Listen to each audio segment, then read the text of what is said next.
Johnny Mac with your daily comedy news. I find myself thinking about this idea of Bill Cosby going back on tour. What kind of material will Cosby do? Now, let's separate Cosby's time in prison and all the allegations from the comedy. And admittedly, hard to do. Now, first of all, I can't imagine Cosby going on tour at all. And I think this is going to be a great test of, is anybody ever canceled? But wouldn't it be fascinating from a comedy standpoint if Bill Cosby got up there and started doing jokes about his time in prison? Like, just riffing here, I imagine there's some sort of tougher than 85-year-old Bill Cosby type prisoner character that could make fun of Mr. Jello Pudding Pop, and there's some humor to be mined there. I think a class comedian, and Bill Cosby, prior to the allegations, was always way up on the list of everybody's all-time comics. I think a class comedian could do a lot with that material. Will Bill Cosby actually go there, or is he just going to get up and do jokes about dentists and pretend nothing ever happened? I imagine the latter, because I imagine that's the crowd that would go see Bill Cosby, not somebody who is looking for edgy comedy showing up at Bill Cosby doing 45 minutes about his time in prison. But boy, would that not be fascinating from a comedy standpoint. I was listening to Tim Dillon's podcast. His guest was Robert Kelly or Bobby Kelly. Most articles refer to him as Robert Kelly. The comedians tend to refer to him as Bobby Kelly, and I know in my brain I have him filed as Bobby Kelly, so I'll go back and forth here. Really interesting interview where Bobby Kelly started talking about his food addiction. So I went into the episode figuring, Dillon and Kelly would just riff jokes and slam people, and it got kind of, not serious, but really compelling. Very good listen there. And as the news is light today, I'm like, let me talk about Robert Kelly and see what I can find. See, I just switched, and I didn't do that on purpose. And from the Montreal Gazette last summer, they wrote, there was pretty much no sentence from Robert Kelly's nasty show act that can be repeated in a family publication. Yet while he's a fount of filth on stage, he's anything but when he's off stage. The man is an enigma, a funny one at that.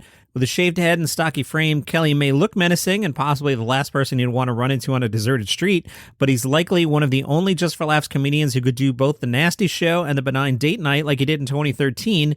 He'd rather talk about his wife and young son or their family cabin retreat in the New Hampshire woods. Yeah, on the Dillon episode, they had like a lengthy argument about which is better, beach or woods. I'm on Team Dillon here. Clearly, beach. Bobby Kelly's also at ease talking about the demons he had to battle as a teen at home and on the rough and tumble Boston streets where he grew up. He told the Gazette that at age 51, he's the happiest he's ever been in his life. He said the pandemic was both a curse and blessing. It made me come to grips with the fact that I was not that essential. Suddenly I had 50 shows taken away from me. I asked myself what I was going to do. I'm not a millionaire.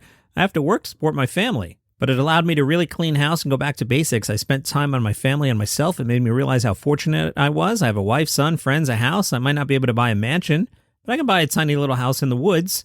I pay my bills with jokes. I have everything I could have ever wanted. He is forthcoming about having a serious alcohol and drug habit at age 15. He attributes it to being bullied by family members. He's been clean and sober for 35 years. Wow, that's awesome.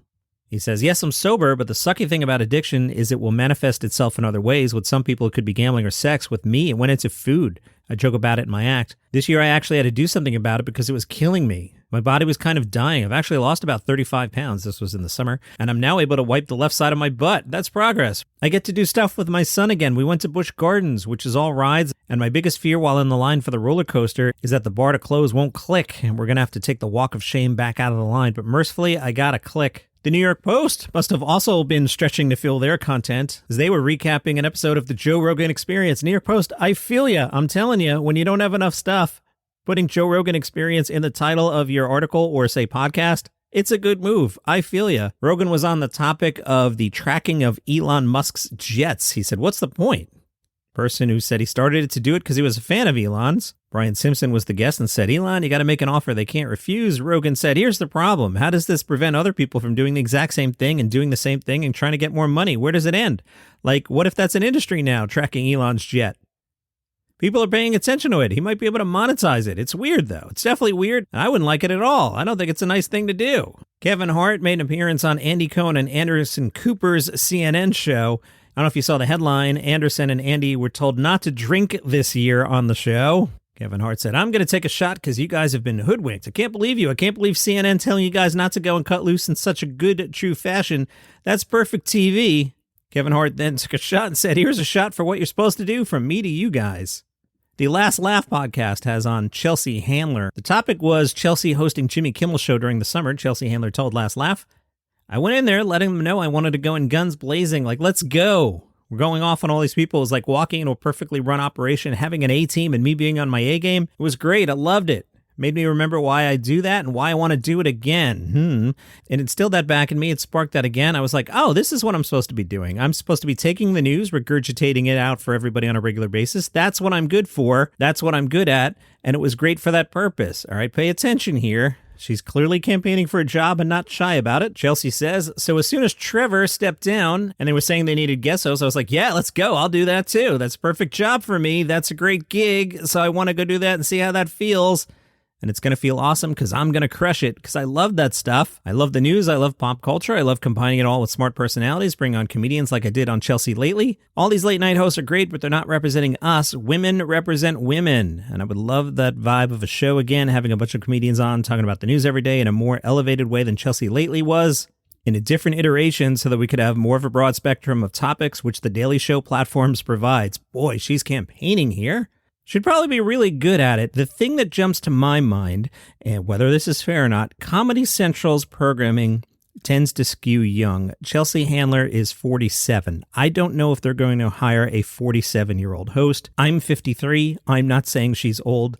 I just have worked with Comedy Central, and they tend to go a lot younger than 47 or definitely 53. They're not giving me a show either. Really, Johnny Mac? Comedy Central's not giving you a show? No, they're not. In case you're curious, because I was, Roy Wood Jr., would you think he's older or younger than Chelsea Handler? Wrong, he's younger. He's 44 years old. Trevor Noah is 38, making him around 31 when he was hired. Chelsea said, I feel like The Daily Show is another platform that's an A+, and then you bring talent to it, and it's a no-brainer. So I'm very much looking forward to my time there. This should be a very interesting audition. Chelsea said, I'm just so annoyed that Sam B's show was canceled. A lot of these shows don't do well anymore. Why aren't they canceled? Who cares if the show's not getting ratings? We need the representation. Time out. I'll jump in. I teach a college course, and the thing I instill in my students is, here's the answer to every question you have about show business ever. The answer is money. You know why, whoever you want to pick on, Fallon, Kimmel, Colbert, you know why they haven't been canceled, even if no one's watching? Money. Those shows must be making money. The second they don't make money, they will be canceled. Believe me. The Daily Show, it makes money. They might even throw me in there for a year if it still makes money.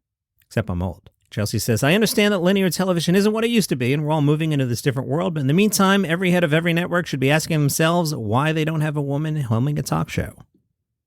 I thought this was interesting. From metro.co.uk, Ray Bradshaw became the first comedian to perform in both spoken English and British Sign Language back in 2018. His show called Deaf Comedy Fam. Deaf spelled D-E-A-F. I love that title, Deaf Comedy Fan. This all started as an attempt to make his comedy more accessible for his parents. Both of Ray's parents are deaf, but he and his two siblings can hear, so they grew up bilingual. Some of the challenges of performing in both English and BSL. For starters, he needs to hit the punchline at the same time in both languages, which is tricky when the structures of BSL and English aren't identical. And if something happens in the room, he has to pause to find out what's going on and riff off it. He says you also lose puns and wordplay, and jokes become a bit more visual. You end up acting out jokes a bit more, which works, but it's something I would have never done before. You also get really comfortable with silence. The biggest challenge is chatting in the audience. If you're a hearing person, you can whisper to the person beside you. If you're deaf, you have to sign. So I get immediate feedback nonstop throughout the show. Imagine you're telling a joke and you see someone go, I might go to the toilet during this bit. That's a confidence blow. Along the way, he has learned about regional variations on sign language and realizes some of the words he knows aren't universal. Here's an example. He was joking about when he was 6, he thought his dad was a spy, but it turned out that the gesture he made that meant spy to him meant pervert. Ray Bradshaw said, yeah, that's a different joke. That's your comedy news for today. We'll see if it picks up a little bit tomorrow. Admittedly, slow week. Follow the show for free on Apple Podcasts, Spotify, YouTube. See you tomorrow. All right, here's the pitch. 5 stories. They're all good news. It's called 5 Good News Stories. No negative news, just good news. Nice, easy way to start your day. Hopefully a smile. Hi, I'm Johnny Mac, host of 5 Good News Stories. You get the premise? There's 5 stories, and they're all good news. It's the number 5 Good News Stories. 5 Good News Stories. Follow the show wherever you get your podcasts.